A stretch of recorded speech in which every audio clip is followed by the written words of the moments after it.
Bon, notre propos est d'analyser le rêve chinois et d'en comprendre les racines historiques qui sont complexes, nombreuses et variées. Dans le précédent podcast, si j'ai essayé de montrer que Marx n'était pas si hostile au socialisme utopiste qu'une lecture un petit peu rapide de certains textes peut nous le laisser penser, c'est parce que j'avais effectivement dans l'idée de relire un moment Charles Fourier. Si le socialisme utopiste est l'une des racines du marxisme, alors il est de loin en loin l'une des racines du rêve chinois. Et il ne serait pas inintéressant de le montrer. Ce n'est pas parce que Xi Jinping veut siniser toutes les sources occidentales qu'il utilise que nous n'avons pas le droit de faire le chemin inverse. La piste du socialisme utopique ou utopiste, notamment le phalanstère de Charles Fourier, semble offrir des points de comparaison qui aident à la caractérisation du rêve chinois pour au moins une raison essentielle.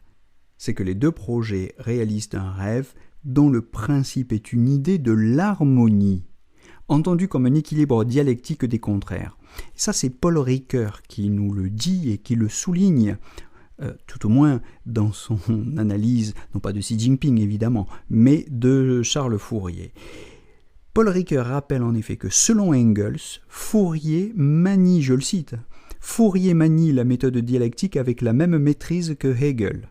Et ici, Paul Ricoeur cite les pages 60 et 61 de l'ouvrage de Engels intitulé « Socialisme utopique et socialisme scientifique ». Il cite Engels dans « L'idéologie et l'utopie », page 398. Et à cette même page, il ajoute que, je le cite, « Engels loue Fourier car il voit en lui le critique de la civilisation ». Bon, et on sait que cette dialectique, en effet, chez Charles Fourier, c'est une dialectique des passions.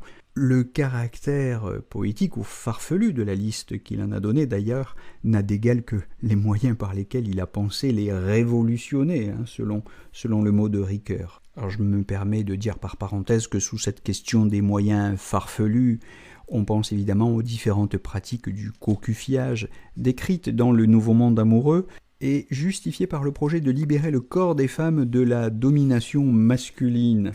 Or, on sait qu'en effet, ce projet de libérer les femmes de la domination masculine est profondément inscrit au cœur du projet socialiste, depuis Mao Zedong d'ailleurs, bien que par des moyens évidemment très différents de ceux que envisageait Fourier. Bien sûr, la Chine communiste n'est pas le pays du libertinage. Et il n'est pas sûr que la France l'ait été tellement, puisque au XIXe siècle ou au XXe siècle même, puisque ces descriptions ont valu à cet ouvrage de Charles Fourier d'être censuré comme pornographique et de n'être publié qu'en 1967, comme le rappelle d'ailleurs Paul Ricoeur dans L'idéologie et l'utopie, page 404.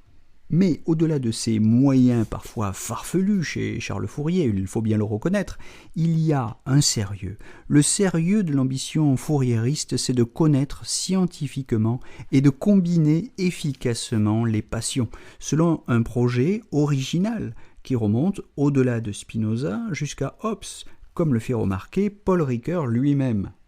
Et je me permets de citer encore une fois Paul Ricoeur qui écrit « L'utopie fouriériste travaille au niveau du système des passions qui régit toutes les formes de système social. En un sens, cette utopie pourrait être rapportée à Hobbes, écrit donc Paul Ricoeur lui-même, puisque ce dernier a été le premier à élaborer ce qu'il appelait une mécanique des passions, et qu'il a dérivé son système politique de cette perspective. » Fin de citation, c'est toujours dans le même texte de Paul Ricoeur, page 395. Et je me permettrai même de nuancer un petit peu le propos de Ricoeur. À la différence de Hobbes, qui pensait les passions dans un projet politique visant à les dominer, Charles Fourier n'est-il pas plus proche du projet chinois en ce que, précisément, chez Charles Fourier, les passions doivent être harmonisées et elles visent à harmoniser la société. Je veux dire que entre Hobbes et Fourier, entre la politique de la domination et la politique de l'harmonie, toute l'ambiguïté du rêve chinois peut se reformuler, je crois, dans la problématique fondatrice de ce rapport aux passions. Puisque beaucoup d'intellectuels ou d'universitaires occidentaux pensent que le projet chinois est un projet despotique de domination par la peur, Tandis que Xi Jinping et les précédents chefs d'État chinois, d'ailleurs, mettaient l'accent sur l'harmonisation, l'harmonie sociale. En tout cas, une relecture de Hobbes et de Fourier nous permet de reposer la question dans toute sa clarté à travers des auteurs de notre propre tradition. Les émotions permettent-elles de dominer par la peur ou bien permettent-elles d'unir, de se relier, de se rapprocher, de s'harmoniser? Et je crois, pour aller un petit peu plus loin encore, qu'on pourrait prolonger cette comparaison des doctrines de Xi Jinping et de Charles Fourier par une discussion supplémentaire sur la foi raisonnée.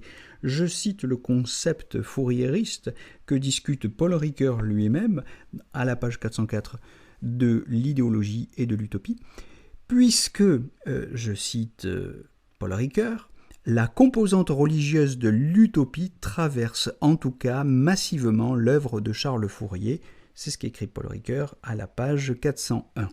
Bon, évidemment, une lecture comparée de Charles Fourier et de Xi Jinping ne manquerait pas de faire apparaître d'innombrables divergences de style, de méthode, d'échelle.